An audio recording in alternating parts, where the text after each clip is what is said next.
زنده بودن من 1% احتمالش نبوده، زنده بودنم رو هر لحظه میکشه به چالش.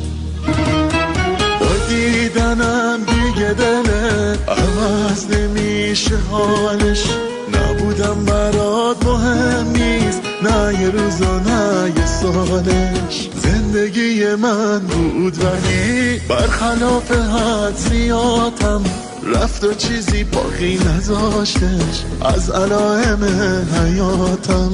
اون که میگفت همیشه تو سختی یا با همه کجاست الان؟ ببینه چه بغضی تو صدامه.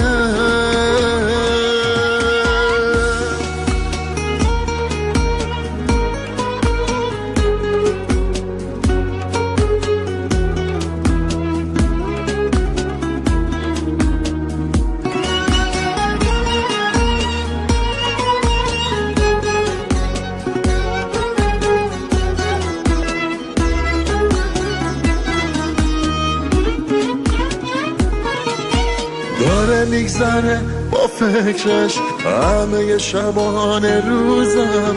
دیوونه نمیدونه چقدر دل واپسشم هنوزم. هنوز دلم باهاشه، هنوزم میخوام که باشه.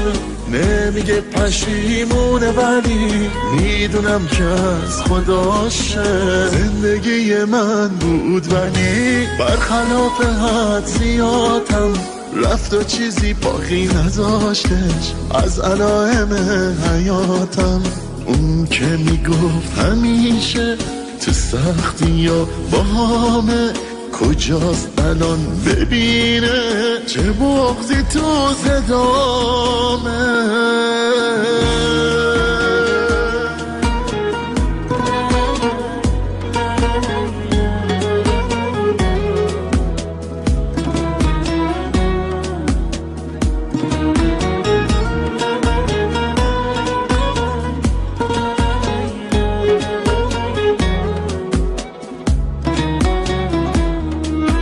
ندیدنش سخته برام، باز یادم میاد خاطره هم. حس من هنوز همونه ولی نمیخوام بدونه. اومدنش آرزوم شده، دیگه طاقتم تموم شده. دنبال یه اتفاقم، کاش خودش بیاد سراغم. هنوز دلم باهاشه، هنوزم میخوام که باشه.